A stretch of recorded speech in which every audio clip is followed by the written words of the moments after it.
and I'll be talking to him very shortly. He's been a lighthouse keeper for 44 years, as far as I can gather, and the last 15 of them have been in Kent. He's worked all over the country, including the Channel Islands, and we'll be talking to him from our Canterbury studio in a few minutes from now.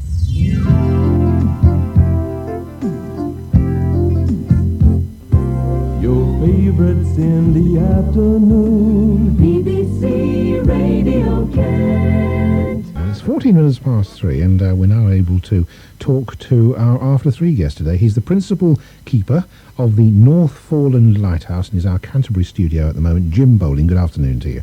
Good afternoon, Brian. Now, you, as far as I know, have been a lighthouse keeper for 44 years. Now, are you going to correct that, or is that true? That is quite correct.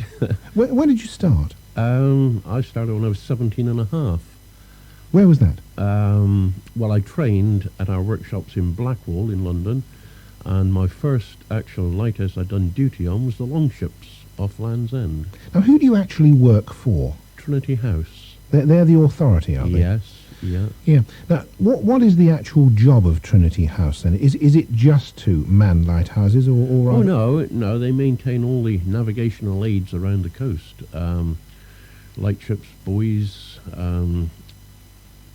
they've got tenders which carry out the reliefs at lighthouses and maintain the buoys. They used to have the pilotage authority, but that's been handed over to local charge now. Now, but most young boys always want to be engine drivers. Did you always want to be a lighthouse keeper? Not really, although I was born and bred into it. My father was a lighthouse keeper and two of his brothers, and I followed in his footsteps. Why? Well, at the time, they were calling chaps up for the mines, and What did that mean? Bevan boys. It was during the war. Oh, those mines. Oh, yeah, right. for the Bevan boys, and I didn't fancy going down in mines, so I decided to join the lighthouse service. Mm-hmm. So you said you started off in the workshops. Yes. What were you doing? Well, you were doing small plumbing repairs, soldering, and small carpentry jobs, getting you into the idea of being a handyman, which a lighthouse keeper has to be. That's important, is it? Yeah. Yeah, especially on the ones out at sea, you know. Well, I wondered about that. Have you been working on some isolated ones? Oh, yes. Eddystone off Plymouth. I've done 4.5 years there. Don't you get incredibly bored? Not really, no. The Eddystone was a fisherman's paradise. I loved it out there. On a good day? Oh, good or bad, we didn't mind. The only time we didn't like it bad was when the relief was coming up, you know. A normal trip was 2 months, then you came ashore for a month's leave. But my longest stretch was 3.5 months. Does that mean to say that your home was just onshore? Oh, yes. Yeah, we lived in Plymouth. So could you see your home from the lighthouse? No. Bit difficult, that, wasn't it? Yeah. Did you have telephone contact, or did you? No, we had no contact at all in those days. No, we just had mail when the relief boat came out. Sometimes you get mail out by the fishermen. They used to bring some out for us. We used to send mail ashore via the fishermen. But apart from that, no, we had no contact with our families. How many keepers would there be on a lighthouse of that nature at any one time? 3.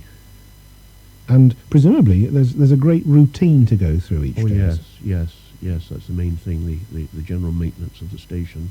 What does that consist of? What would a day in the life of a lighthouse keeper be? Well, it's changed completely now from when I was on a station like the Eddystone.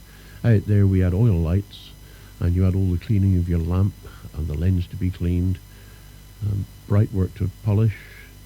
That's all the brass? Oh, yes, yeah, and steel work. Oil tanks to fill up for the light. They were glorified Tilly lamps, pressure lamps. So you had to carry the oil up the tower in 5-gallon cans.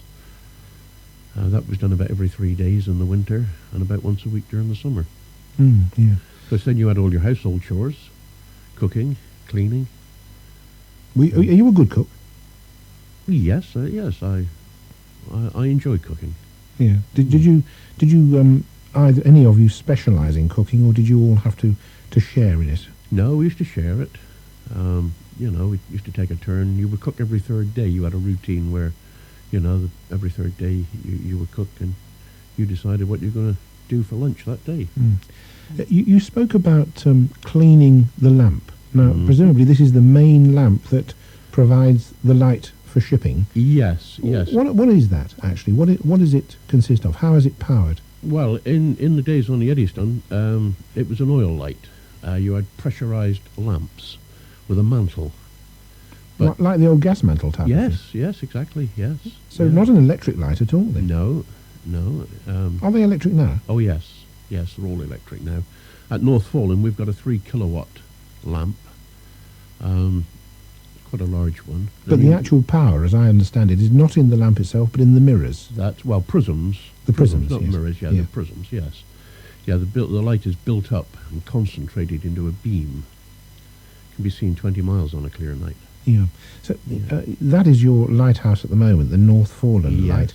So can you actually tell us what that light at the top consists of? I know you said there's a lamp and there are prisms, but there are a lot of them, aren't there? There's not just one prism. There's a lot of them. No. It's a complete lens, like a beehive, beehive lens, and the lamp itself flashes on and off to give the character, which is 5 flashes every 20 seconds. That is for that particular light, is it? Yes, each light has got its own character, and that's the way the ships identify them. How does that work? How does the actual flashing bit work? The lamp itself flashes on and off, which is very unusual. You normally get a constant light with a rotating lens. Yes. But ours is a fixed lens with a flashing lamp. Is that because you are actually based on land? No. When that lens was installed in 1895, it was an oil light. Yeah. And they used to have a cover that came down and covered the lamp up for a period, and then it went up again to show the light, what we call an occulting light, where the period of light was greater than the period of darkness. But when they electrified it in 1930, they decided to change it to a flashing one, and rather than go to the expense of changing the lens system, which would in those days would have been quite an expense, they decided to flash the lamp on and off. What makes a good lighthouse keeper, Jim?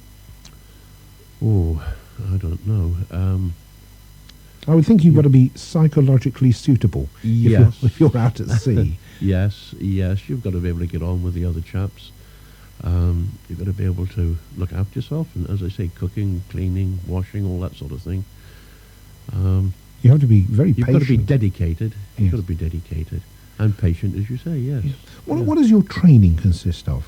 If you're going to be a lighthouse keeper, and presumably somebody listening at this moment has never thought of it as a career, so is there a career structure for someone who wants to be a lighthouse keeper? Not today, no, because it's a fading trade, actually. There's still the lighthouses. Oh, yes, but we haven't recruited chaps for quite a number of years now, because as they automate a station, so they get surplus keepers. So instead of taking on new chaps to do relief duty, they use the keepers who are in the pool, the surplus keepers. All right, well, look, we'll ask you to be a bit patient at the moment, because we're going to have a little bit of music, and then we'll come back to you after the job vacancies. All right? Yeah, okay. Good. Thank you.